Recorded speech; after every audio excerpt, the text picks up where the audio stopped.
Thank you for joining me. My name is Carlos.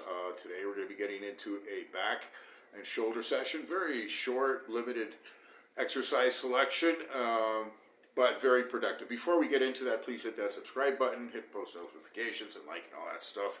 Helps with the algorithm if you leave a comment. So, we've been oscillating between very heavy and very light, very high volume, lower volume workouts.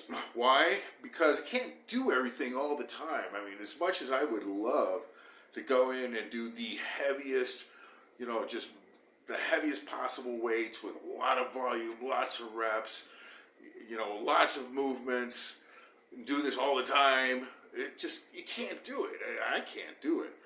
And I find that the really heavy stuff taxes my my ability to recuperate more so than if I get highly fatigued from a high volume exercise or high volume session. So, over time we learn to use different tools, and we know what works and what can really put us into a hole.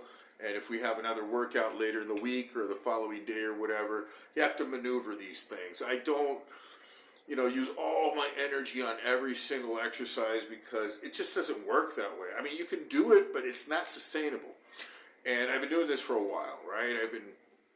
I have not missed a training session in several years, and I've been making progress accordingly, and I've been pacing myself as much as I want to go as hard and balls to the wall as I can. Still need to pace myself. So today's exercise selection was very limited with the back, these pull downs, neutral grip pull downs. Experimenting with the wide grip, the narrow grip, the medium grip, neutral grip, the supinated grip. I am presently using the neutral grip. Now, this neutral grip, there's several reasons for this, principally because it does not hurt my tendon here, my elbow tendon, the tendon that drops in from the biceps into your forearm. I find that tendon tends to it gets very sore if I do the wide grip pull downs very hard. And then I can't do pull-ups like chin-ups, free weight chin-ups or anything like that because my elbows, my tendon will be very sore. So I've been doing this neutral grip pull-down, and it's really doing the job. It's really, really doing the job. The other good thing about this neutral grip is that I can get more of the elbow, bringing it into the body like this. You bring it in very close, and that seems to be producing more lat movement than otherwise would be. There's kind of this misconception that doing this wide grip or a super wide grip, or if you go all the way as wide as you can, it's going to build a wider back. It's kind of silly, actually. If you learn a little bit about anatomy, that's not how the back grows, but these are misconceptions that people have. You don't need to go so wide on the pull down. Wide enough, just where the bar starts, the handle starts to bend a little bit. Don't need to go all the way out. In fact, that puts a lot of pressure on your shoulders. It's not very effective. Anyways, the neutral grip. So I focused on the neutral grip today. Did about 3 or 4 sets with those, taking it to 210 pounds and doing a drop set at the end. I use my straps on some sets, not because I lose the grip, but to maintain the focus on the elbow and really be able to bring down the force with the lat. You're pulling with your lat, you're pulling with your back, and the trick is to disengage your hand mentally from that effort, right? So from there, I improvised today. I didn't really know what was going to be my heavy compound lift. I don't always know. It really depends on the field, because some days I may have the energy to do a deadlift. Like I'll go and do 4-plate deadlifts, and I'm going for reps now. I don't like to go for heavy singles or anything like that. I don't go anywhere below 4 reps, and that takes a lot of energy, so I do those rarely, sparingly. I'm up to 8 reps with the 4 plates, so I have to really think about it, if do I have the energy to try to go for 9 or 10 today? Because, man, when you're in that deadlift zone, it's a heavy lift from the start. Whatever the heaviest lift for you is very challenging, you know what I'm talking about. And you're in your 3rd or 4th rep, and it's like you have to give it your all for every single rep. And then you still have 3 or 4 more to go, right? And that's where it becomes really difficult. It's very challenging. So I don't do that very often. I'm also shying away for the time being from the heavy barbell rows because I've maxed out. I'm up to 3 plates, and it's not every day I can do those. So today I did the Tbar row. So I'm just going to take my time doing the Tbar row and loading from 1 plate, got up to 7 plates. So with the 7 plates I bombed. I only got 1 rep, and I barely moved the thing. And it was kind of scary because you never know, you can hurt yourself. So I backed down to 6 and did like 5 reps, and then back down to 5 and repped out there. That was a nice, really great set there. Just hung out at 5, and I wanted to stop when I got to 6 or 7. Like, this lazy man inside wants me to stop. And I said, no, you got more in you. Just go for 10. And when I got to 10, do 2 more. Got to 12, say, just keep on going. Just keep on going as far as you can go. I think I got 15 or maybe even 16, and then I was winded for like 5 minutes after that. I was like, wow, man, those T-bars. I don't care what anybody says. It's like, oh, there's a limited range of motion. Worst possible exercise, whatever. If you notice the people with the biggest, densest, most gnarliest, awesome backs, they all do this one exercise that the people who don't have that type of muscular shit on. They say, no, it's a terrible exercise. So they do the chest supported, which I find is terrible. I don't like it. But this is all like personal preference. So like some people just, they'll swear by the chest support. And so I don't like it.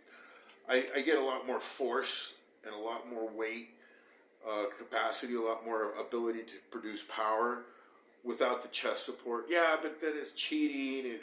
It puts all the emphasis on the back. So I don't really believe that the body works like that. It's synergistic.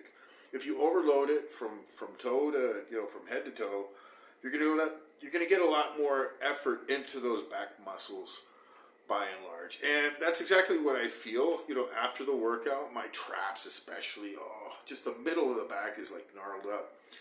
And it's from doing these T-bars, I find them to be highly effective.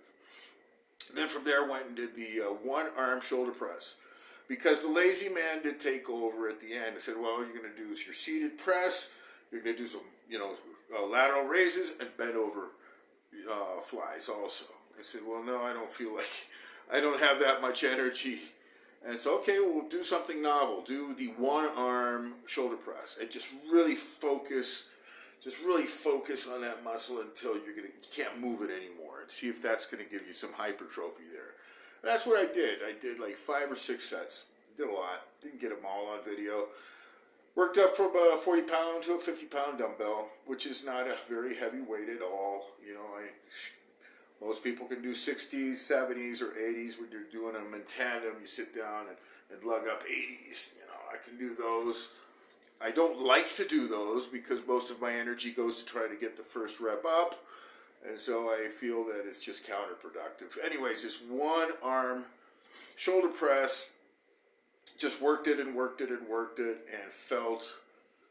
I was working the mirror also. This is the thing. Sometimes it's very beneficial to visualize. The muscle will grow even if you're blind, right? You can't see anything, can't visualize. You're working on muscle, it's going to grow. But if you can visualize it, it seems to be more entertaining in any case. If you can see yourself, you're over there looking at the mirror and say, okay, man, that muscle's popping out. I can see the vein bulging a little bit more, and go for it, And then, you do some extra reps because you see that the progress is actually happening before your very eyes. And so you get deeper into it, and it's more entertaining. And so that was it. Basically 3 exercises, and that was it for today's session. The lat pull downs with the neutral grip.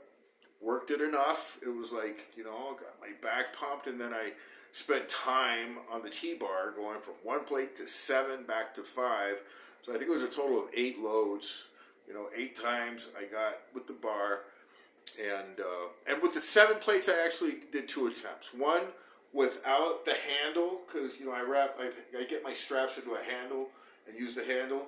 And another attempt, I just grabbed it, grabbed the bar freehand. And that didn't work at all. It was just way too heavy. I barely got like 1 rep, and it crashed down. With the handle, I got 1 rep.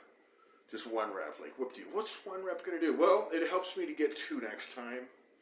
it does help you build up strength and get you familiar again with that weight. It was like the second time in my life I've attempted with 7 plates. It's just ridiculously heavy. It's like 350 pounds there or something with the bar. That's a lot of weight for a T-bar. It's like a semi-deadlift, whatever you want to call it. It's very heavy. So that was it for today, and of course religiously doing 15 minutes of warm-up cardio.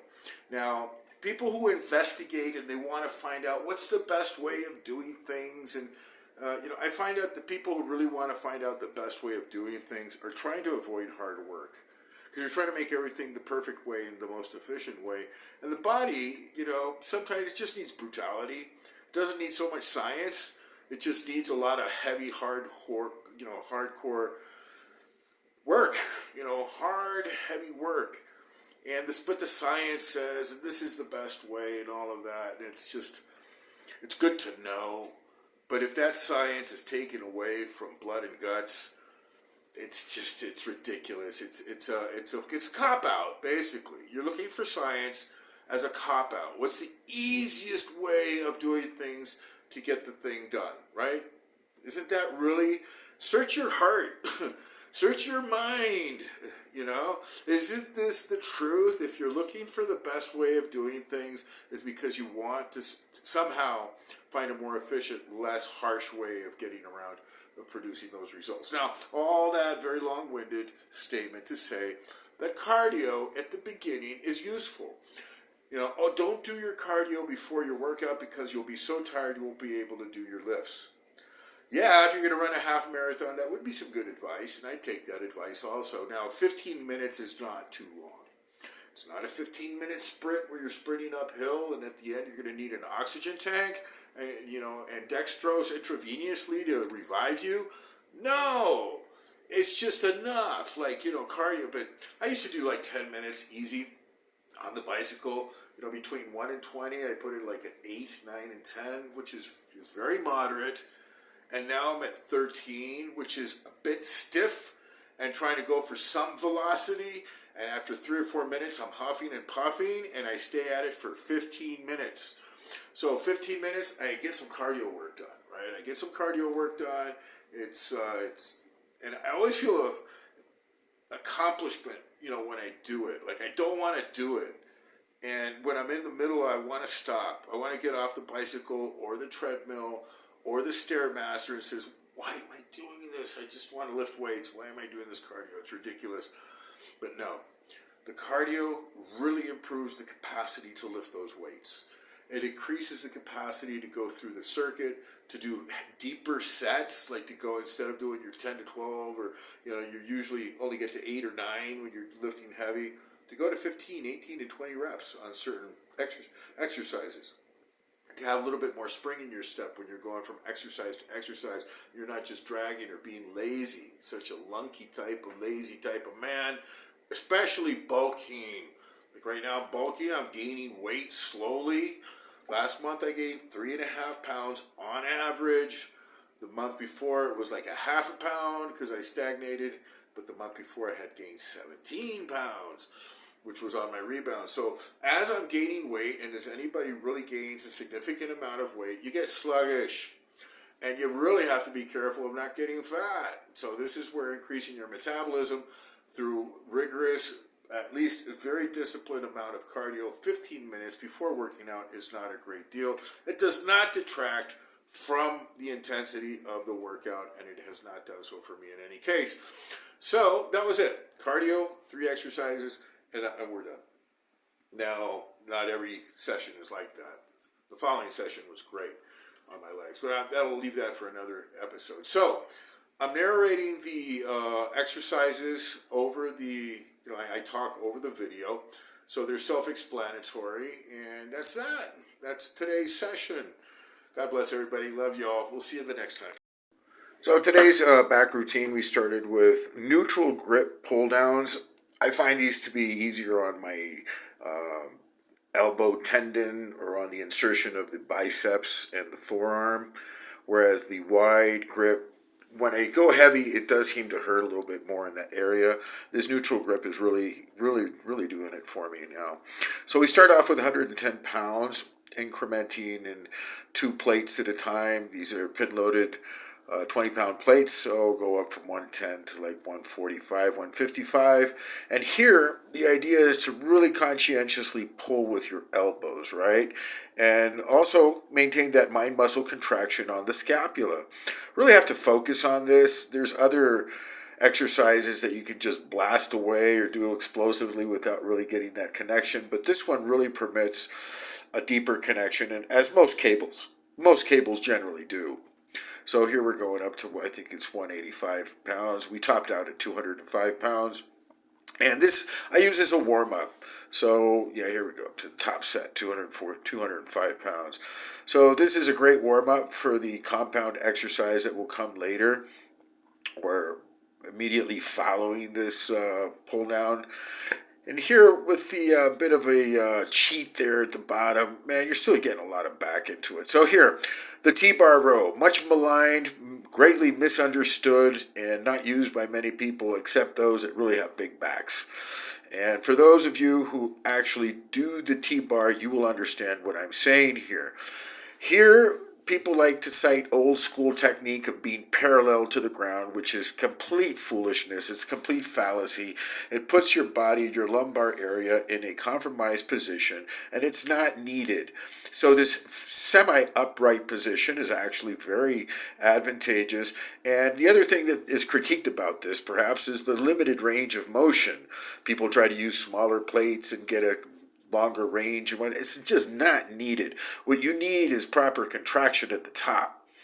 And even here, while I'm doing these heavy weights and I'm feeling that it is a limited range of motion, my back is feeling so stressed. I can feel like my rib cage being crushed from behind, like it is literally ripping the lat off the vertebrae. Especially here with 7 plates. Jesus, good Lord. I just got one. Here, back down to 5 or 6 plates and do a few more reps. And believe me, the stress on the back is amazing. I'm narrating this 24 hours after the workout, and my traps, my mid-back, my rhomboids, and my lats are really, really feeling it today, but in a good way. Like, my lumbar region is not being stressed. I do maintain proper position with my, trying to push off my heel and just really focusing on that contraction in the back. Just really getting into the moment there. Put a little weight on the end of the... This is very uncomfortable if you don't have a proper setup. You have to anchor the bar on the other side, with something. And here I'm just going for reps. How many did I get? I think I got like 15 reps here. Halfway through, I wanted to stop. I was ready to die. I just said, just one more. Just keep on going. There we go. And here we go into the last exercise of the session. It was a very limited session. Only did 3 different exercises. The cable pull downs, the Tbar rows, and here finished off with the dumbbell isolateral shoulder press. Now, I was going to do the seated military, but I didn't really have the energy or the desire to do so. And I figured today I'm just going to really focus on that mind-muscle connection on the shoulder and go for reps and sets. And that's exactly what I did. I just spent quite a bit of time here in front of the mirror, just jamming that weight up, really focusing, bringing it down slowly, just trying to get like a stretch into the shoulder and then throw it back up. And it was a lot of fun, actually. Started out with 40 pounds, which is very light. Now, the other advantage with this isolateral press, first of all, it's easier to get the weight into position, right? When you're doing the double dumbbells and you're seated, you have to lug up like those. Anything above 60 really is a challenge for me. And I've gotten up to 90 pounds, but the exertion, the effort of getting those 2 dumbbells up into position takes away like 50% of my energy to do the set. It would be great to have a top load dumbbell machine where you're put into place at the top position, and then then you're left on your own to do the press. It's a hybrid between a machine and the dumbbell. So the machine would put the dumbbell into place basically, and then you do the free weight. But it's top loaded because putting it into place really is a pain in the ass, and it takes away from the effectiveness of the exercise. So you're just doing more and more volume and feeling great. Like I do this every once in a while. Sometimes I'll go on a tear and do these isolateral shoulder presses for a few weeks at a time. I'll do, get in like 4, 5, 6 sessions, and then I'll get bored and I'll move on to something else. Because the military press is also very beneficial, right? You can't overload with heavier weight, and I have been doing the military press on the Smith machine, which enables a little bit extra effort because of the safety pins. So anyways, we're back to here. So today was very limited, just 3 different exercises. And basically this is like intuitive training. I'm trying to keep some parameter of the training session in progression. So today it was the Tbar. I'll be doing pendlay rows in the future. Starting next week, hopefully I'll be doing the dead stop row because I just want to do it again. It enables greater overload, and that's what I want now with the diet. I'm doing a bulking diet. I'm trying to gain as much weight as possible without getting fat, and so I do try to gravitate towards exercises that provide the greatest possibility for overload. And of course, this single hand thing is great. I mean, it's almost like a circus act. It's included in the strongman competitions, but from a 50-pound dumbbell to a 250-pound dumbbell, it's a big stretch, and I'm not that strong. So I'm just doing what I can here. And today it was just focusing on reps, just getting more and more reps. It was great. It was my shoulders are completely rehabbed. I had a very uncomfortable impingement at the beginning of 2022. I couldn't even lift my hand to feed myself. It was that painful in my right shoulder, and now it's completely gone. Now I do have to be very careful to tighten and brace when doing these shoulder movements, and then I have no problem whatsoever. But if I let the weight come down uncontrolled, then my shoulder will hurt. And that was it for today. So don't forget to subscribe.